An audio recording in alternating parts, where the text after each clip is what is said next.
بسم اللہ الرحمن الرحیم نحمده ونصلي على رسوله الكريم اما بعد ارساله صلی اللہ علیہ وسلم الافراد للدعوة الى اللہ تعالی وإلى رسوله صلی اللہ علیہ وسلم بعثه صلی اللہ علیہ وسلم وصحبه رضی اللہ عنہ الى المدینة المنورة للدعوة الى اللہ تعالی. أخرج أبو نعيم في الحلية عن عروة بن الزبير رضي الله عنهما أن الأنصار لما سمعوا من رسول الله صلى الله عليه وسلم قوله وأيقنوا واطمأنت أنفسهم إلى دعوته فصدقوه وآمنوا به وكانوا من أسباب الخير ووعدوا الموسم من العام القابل فرجعوا إلى قومهم بعثوا إلى رسول الله صلى الله عليه وسلم أن ابعث إلينا رجلا من قبلك فيدعو الناس إلى كتاب الله فإنه أدنى أن يتبع فبعث إليهم رسول الله صلى الله عليه وسلم مصعب بن عمير أخا بني عبد الدار فنزل في بني غنم على أسد بن زرارة يحدثهم ويقص عليهم القرآن فلم يزل مصعب عند سعد بن معاذ يدعو ويهدي الله على يديه حتى قل دار من دور الأنصار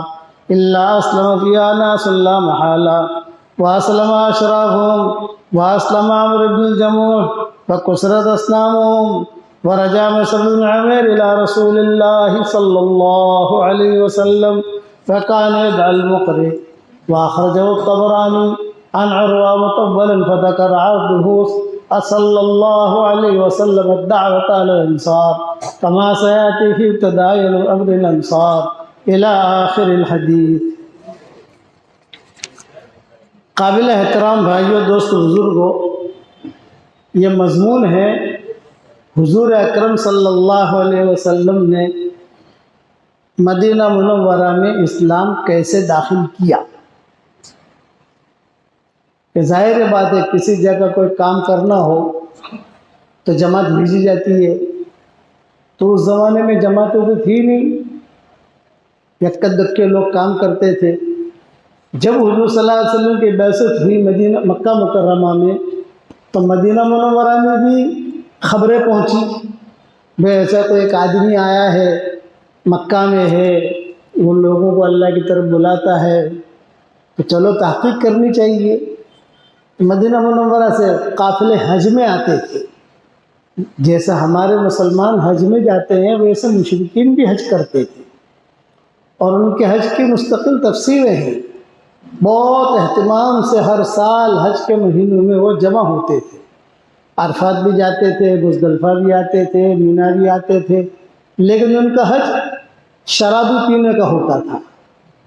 ناچنا، رنڈیاں نچانا، پیسہ دینا، گانا گانا، یہ حج ہوتا تھا ان کا. وہ آتے تھے مدینہ والے بھی آتے تھے، یہ بھی مشرک تھے سارے کے سارے.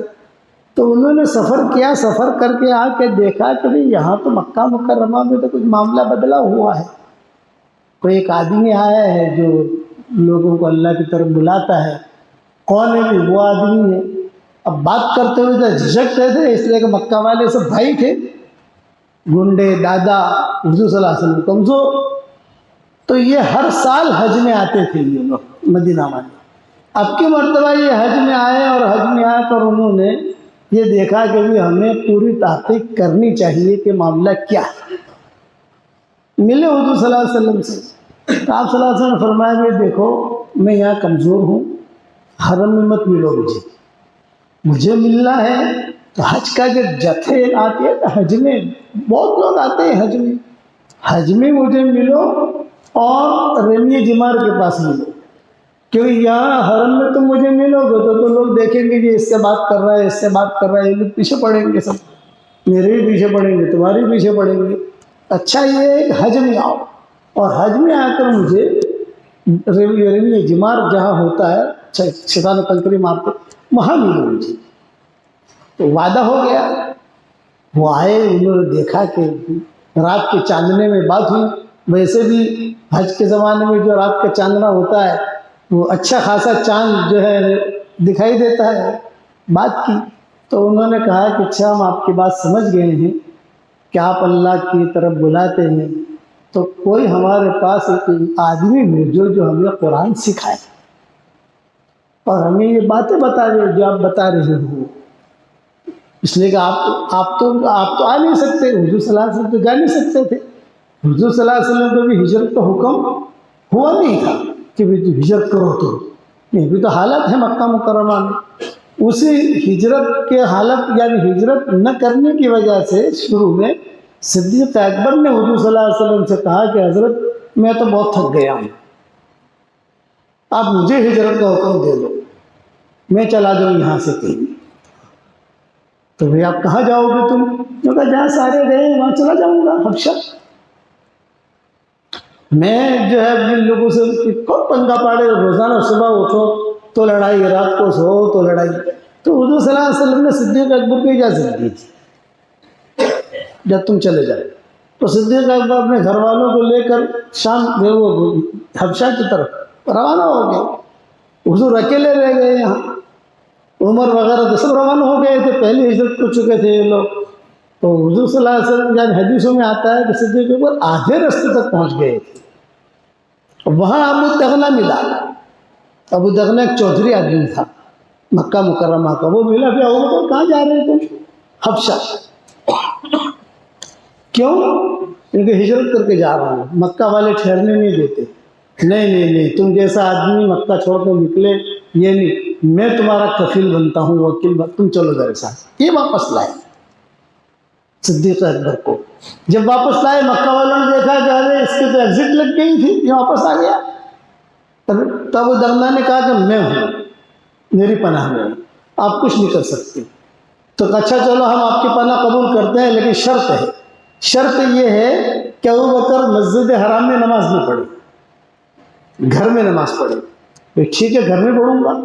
صدیق اکبر نے گھر میں نماز پڑھنی شروع کی. جب گھر میں نماز پڑھنی شروع کی تو کمرہ بنا ہوا تھا. صدیق اکبر اللہ اللہ کرتے تھے تو یہ مشرکین مکہ کے لڑکے لڑکیاں عورتیں یہ سب سننے کے لیے آتے تھے. تو ارے یہ تو لوگ جو آتے ہیں, میں تو بلاتا نہیں ہوں, لوگ آ کر سنیں تو ہم کیا کریں. حرم شریف میں ہم ہوتے ہیں, لوگ کافی ملنے آتے ہیں. وہ پولیس والے کہتے ہیں لوگ تمہارے پاس اتنے کیوں آتے ہیں؟ میں نے کہا ہم تو کسی کو بلاتے ہی نہیں, ہم تو حرم میں آ کر بیٹھ جاتے ہیں. اب اگر کوئی آئے تو منع تو نہیں کر سکتے. کوئی سلام کرے کیا ہم سلام کا جواب نہیں دیں گے؟ تو مسافر کے لیے ہاتھ بڑھائے, یہ ہم تو نہیں کہہ سکتے, یہ بھی مسلمان ہیں ہم بھی مسلمان ہیں. تو صدیق اکبر کے بعد لوگ جمع ہونے شروع ہو گئے. تو یہ مکہ والے ابو دغنہ کے پاس آئے, بھائی تمہارا آدمی دیکھو ایک کام کر رہا ہے. تو ابو دغنہ نے کہا کہ ابو بکر تم جو ہے مت کرو, یہ بھی مت کرو, ورنہ میں میری پناہ کھینچ لوں گا. صدیق اکبر نے کہا مجھے تمہارے پناہ کی ضرورت نہیں ہے, میرا اللہ میرے لیے کافی ہے. جب یہ بات کہی تو پھر تھوڑے دنوں کے بعد حضور صلی اللہ علیہ وسلم خود تشریف لائے ابو بکر کے پاس. یہ فرمایا کہ ابو بکر ہمیں ہجرت کا حکم ہو گیا ہے, اور 3 جگہ دکھائی گئی ہے, یا تو مدینہ چلے جاؤ, یا بحرین چلے جاؤ, یا کوئی اور جگہ, یہ جو میں بھول رہا ہوں ابھی, 3 جگہوں میں سے کسی بھی جگہ تم ہجرت کرو مدینہ. تو میں نے مدینہ کو پسند کیا ہے. اور ابوبکر ایک خوشخبری ہے, ماں عائشہ یہ حدیث بیان کرتی تھی, ایک خوشخبری ہے. اور وہ خوشخبری یہ کہ جبریل نے جب کہا کہ ہجرت کرو, اللہ کی طرف سے حکم ہو گیا ہے, تو میں نے اللہ سے پوچھا, میں جبریل سے پوچھا کہ اللہ سے پوچھا میں کس کو لے کے جاؤں, مدینہ منورہ میں اکیلا سفر کروں یا اپنے ساتھ کسی کو لے جاؤں؟ تو اللہ نے کہا ہے کہ ابو بکر کو اپنے ساتھ لے جاؤ. یہ تو بہت بڑی چیز ہے کہ آسمانوں سے ابو بکر کا نام آ گیا کہ تمہارے ساتھ رفیق سفر یہ ہے. تو ماں عائشہ کہتی تھی میں چھوٹی سی تھی, ماں عائشہ جو ہے چھوٹی ہے, حضرت فاطمہ بڑی ہے, عمر کے اعتبار سے حضرت عائشہ چھوٹی اور حضرت فاطمہ بڑی. اب درجہ وہ تو اللہ کی ہے کس کا درجہ کیا ہے, لیکن عمر کے اعتبار میں یہ چھوٹی, حضرت فاطمہ بڑی. اسی لیے حضرت فاطمہ میں حضرت عائشہ میں کچھ باتیں بھی ہوتی تھی اس قسم کی. تو حضرت عائشہ کہتی تھی کہ میں چھوٹی سی تھی جب حضور نے آ کر یہ بات کہی کہ اللہ سے میں نے پوچھوایا حضرت اللہ سے کہ میرے ساتھ کس کو لے جاؤں, تو وہاں سے آپ کا نام آیا ہے, ابو بکر کو ساتھ لے جاؤ. تو ابو بکر خوشی کے مارے روئے. مجھے تب پتہ چلا کہ آج میں سمجھتی ہوں غم میں آدمی روتا ہے, لیکن اب مجھے پتہ چلا کہ نہیں، خوشی میں بھی رونا آتا ہے، بہت روئے ابو بکر، یہ ابتدائی چیزیں تھیں۔ تو ان لوگوں نے حضور صلی اللہ علیہ وسلم سے کہا کہ ہمیں کوئی ایک آدمی دو کہ جو آدمی آ کر ہمیں قرآن سکھائے ابتدا میں۔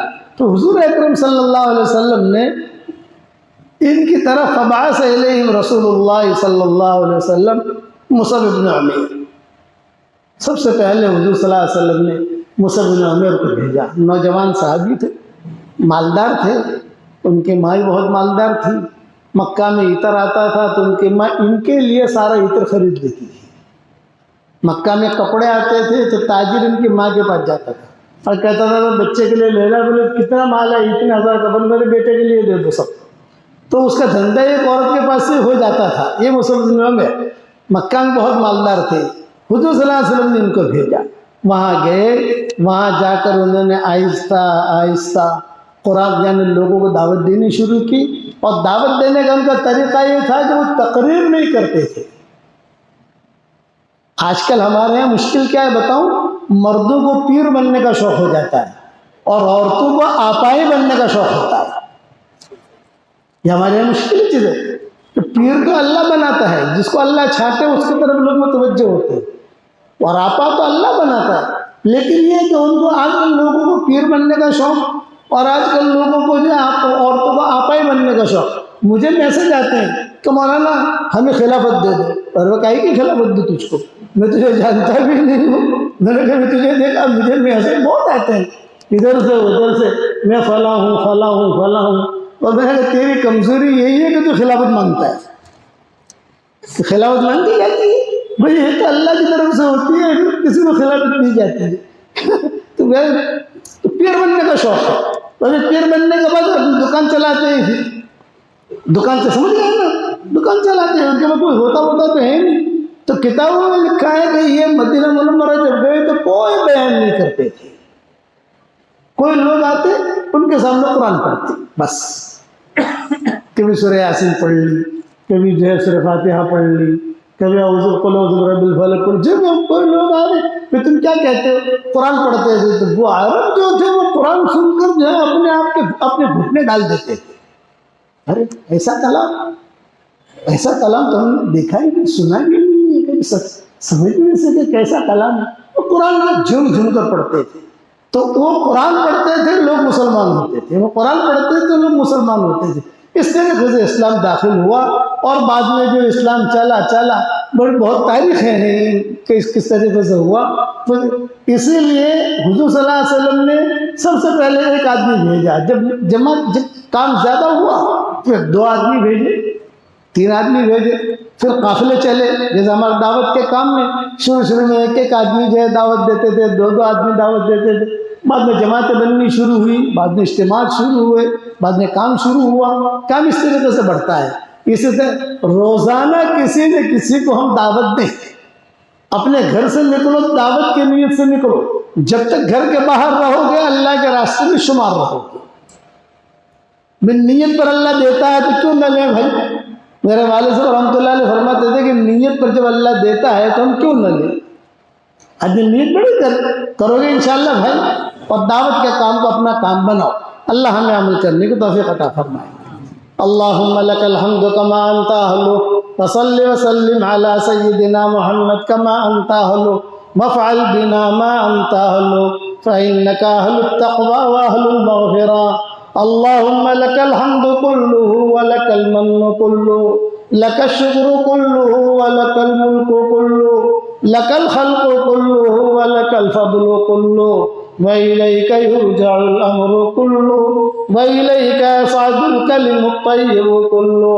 اللہم لک الحمد بالاسلام، لک الحمد بالایمان، لک الحمد بالقرآن، لک الحمد حتی ترضى، لک الحمد اذا رضیت، لک الحمد بعد الرضا۔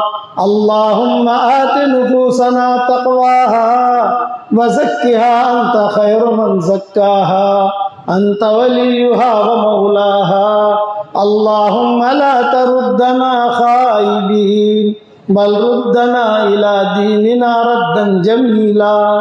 لا الہ الا اللہ الملک الحق المبین، محمد رسول اللہ صادق الوعد الامین عدد الشفع والوتر ربنا هب لنا من ازواجنا وذرياتنا قرة اعين واجعلنا للمتقين اماما وجعلنا للمتقين إماما اللهم إنا نسألك فعل الخيرات وترك المنكرات وحب المساكين وإذا أردت بقوم فتنة فتوفنا غير مفتونين يا حنان يا منان يا حنان يا منان أدخلنا الجنة من باب الريان ادخلنا الجنة من باب الريان يا سلام ادخلنا دارك دار السلام يا سلام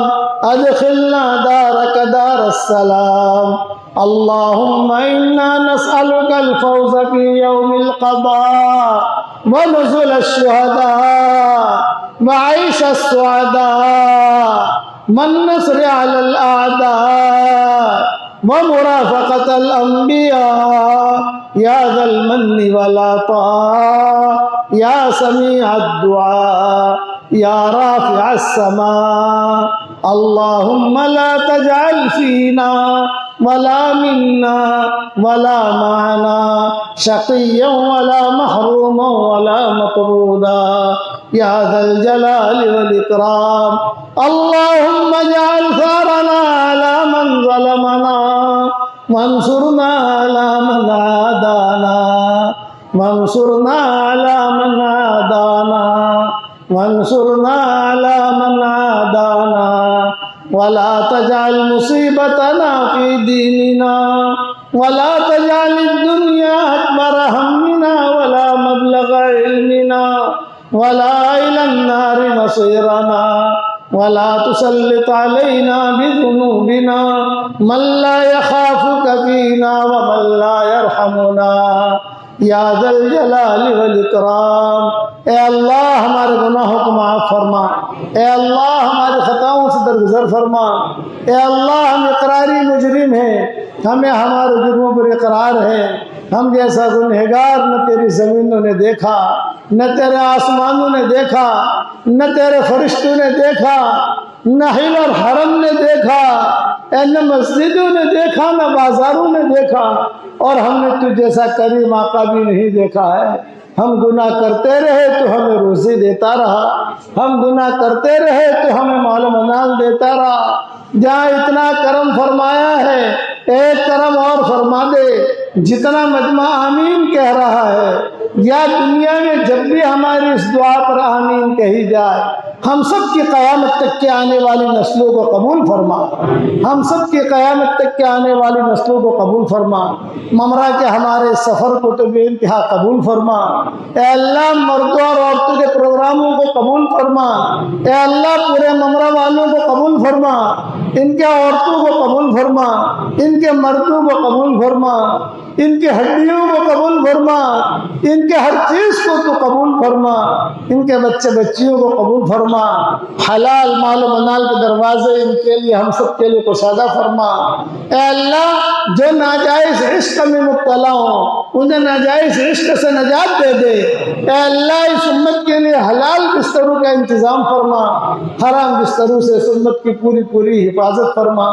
اے اللہ بھٹکے ہوئے آہو کو پھر سوئے حرم لے چل، اس بھٹکی ہوئی امت کو پھر مسجد والا بنا دے، پھر اعمال والا بنا دے، پھر اخلاق والا بنا دے۔ اس مجمع کو قبول فرما، کہنے سننے کو قبول فرما۔ اے اللہ جس نے بھی مجھ سے دعاؤں کے لیے کہا ہو یا دعاؤں کے لیے خطوط میں لکھا ہو یا جن کا ہم پر کسی قسم کا حق اور احسان ہو یا جو مجھے اپنی دعاؤں میں یاد کرتے رہتے ہوں یا مائیں بہنیں مجھے اپنی دعاؤں میں یاد کرتے رہتی ہوں، ہماری ساری دعاؤں میں ان کا پورا پورا حصہ نصیب فرما۔ اے اللہ اگر آپ نے ہمارا نام سعید اور نیک بختوں میں لکھا ہو تو ہمارا نام انہیں میں لکھے رکھیو، اور اگر آپ نے ہمارا نام شقی اور بدبختوں میں لکھا ہو ہمارا نام ان کی فہرست سے مٹا دینا، اور نیک لوگوں کو فہرست میں ہمارا نام لکھ لینا۔ لکھنا بھی آپ کا کام ہے، مٹانا بھی آپ کا کام ہے، لوح قلم بھی آپ کے پاس ہے۔ سعداء میں تو ہمارا نام لکھ لے، سعداء میں ہمارا نام لکھ لے۔ اے اللہ جس کرم سے آپ نے ہمیں ممرہ کے مرکز میں جمع کیا ہے اور یہاں تو نے ہمیں جمع کیا ہے، اے اللہ اسی کرم سے جنت الفردوس میں تیرے نبی کے پڑوس میں تو ہم سب کو جمع فرما دے، ہمیں خالی ہاتھ واپس نہ لوٹا۔ تیرے دروازے پر کوئی آئے خالی ہاتھ واپس چلا جائے، یہ تیری شان کے خلاف ہے، یہ تیرے علم مرتبے کے خلاف ہے۔ اے خوبصورت پردے والے، اے خوبصورت چادر والے، ہمارے عیبوں پر پردے ڈال دے، مستبد الاخیار میں شامل فرما، بھلے بندے بندیوں میں شامل فرما، اچانک کا خیر ہمیں نصیب فرما، اچانک کے شر سے تو ہماری حفاظت فرما۔ ہواؤں کے ساتھ جو خیریں آتی ہیں وہ خیریں ہمارے لیے مقدر فرما، اور ہواؤں کے ساتھ جو برائیاں آتی ہیں ان برائیوں سے آفت سے تو ہماری حفاظت فرما۔ اے اللہ ہماری جھولیوں کو ہدایت سے بھر دے اور ہماری جھیلوں کو پانی سے بھر دے، ہمارے جھیلوں کو پانی سے بھر دے اور ہماری جھولیوں کو ہدایت سے بھر دے۔ برکت والی رحمت والی بارش کو ہمیں عطا فرما، نعمت والی بارش کو ہمیں عطا فرما۔ اے اللہ ہماری جھیلوں کو پانی سے بھر دے اور ہماری جھولیوں کو ہدایت سے بھر دے۔ اے اللہ ہمیں مانگنا نہیں آتا مگر تجھے دینا تو آتا ہے، اپنے کرم سے تو ہمیں عطا فرما۔ اے اللہ اپنے فضل سے عطا فرما۔ اے اللہ موت کے بعد کی ہلاکتوں سے تو ہماری حفاظت فرما، ہمارا کھویا ہوا دین واپس دے دے، ہماری کھوئی ہوئی عزتیں واپس دے دے۔ اے اللہ ہمیں قلب سلیم عطا فرما، ہمیں قلب سلیم عطا فرما، ہمیں قلب سلیم عطا فرما، اور قلب سقیم سے تو ہماری حفاظت فرما۔ اے اللہ ہمارے چہروں کو نورانی بنا دے، ہمارے آنکھوں میں نور داخل فرما دے، ہمارے پٹھوں کو نورانی بنا دے، ہمارے کانوں کو نورانی بنا دے، ہماری آنکھوں کو نورانی بنا دے، ہمارے بالوں کو نورانی بنا دے۔ تیرے نبی پاک حضرت محمد صلی اللہ علیہ وسلم روزانہ 25 نور والی دعا مانگتے تھے، یہ 25 نور تو ہم سب کو عطا فرما اور ہماری اولادوں کو عطا فرما۔ اے مولا کریم جن کے لڑکے اور لڑکیاں شادی کے لائق ہیں، غیر شادی شدہ ہیں، بہترین جوڑوں کا ان کے لیے انتظام فرما، جو بھی اولاد ہیں نیک صالح اولاد انہیں نصیب فرما، جن کے اولاد تو ہے مگر نافرمان ہیں ان کے نافرمان اولاد کو فرما بردار بنا دے۔ اے اللہ یہاں آنے کو قبول فرما، یہاں سے جانے کو قبول فرما، ممرہ والوں نے ہم سے محبت کی تو بھی ان سے محبت فرما، ان سب کے جمع ہونے کو تو قبول فرما۔ ہمارے دلوں سے گندگیوں کو دور فرما، ہمارے دلوں سے گندگیوں کو دور فرما، اجتماعیت اور محبت تجھے عطا فرما۔ اے اللہ ہمیں مانگنا نہیں آتا مگر تجھے دینا تو آتا ہے، اپنے کرم سے عطا فرما، اپنے فضل سے عطا فرما۔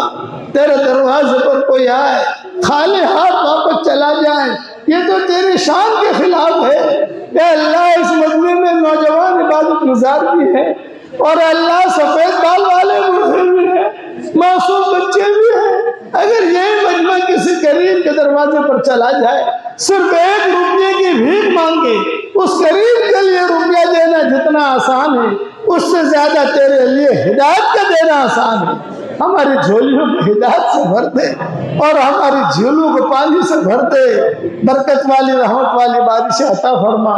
اے اللہ حضرت محمد صلی اللہ علیہ وسلم پر بہترین رحمت نازل فرما، جب تک ہوائیں چلتی رہیں آپ پر رحمت نازل فرما، جب تک سمندروں میں پانی باقی رہے آپ پر رحمت نازل فرما، جب تک جنت اور جہنم باقی رہے آپ پر رحمت نازل فرما، جب تک قمریاں بلبلیں چہچہاتی رہیں آپ پر رحمت نازل فرما، جب تک زمین دانہ اگاتی رہیں آپ پر رحمت نازل فرما، جب تک ہوائیں چلتی رہیں۔ ہوائیں 8 قسم کی ہوتی ہے جو میں نے میری کتاب بکھرے موتی میں لکھا ہے۔ اے اللہ یہ 8 قسم کی ہوائیں جب جب چلتی رہیں تیرے نبی پر تو رحمت نازل فرما، اور شان شان تیری شان شان نازل فرما، اور آسمان و زمین کا درمیانی خلا بھر کر تیرے نبی پر رحمت نازل فرما۔ اور اے اللہ 7ویں آسمان پر تو نے ایک بہت بڑا سمندر بنایا ہے، اس سے بڑا سمندر کوئی نہیں ہے، اس کے وزن کے برابر تیرے نبی پر رحمت نازل فرما، تیری شان نازل فرما۔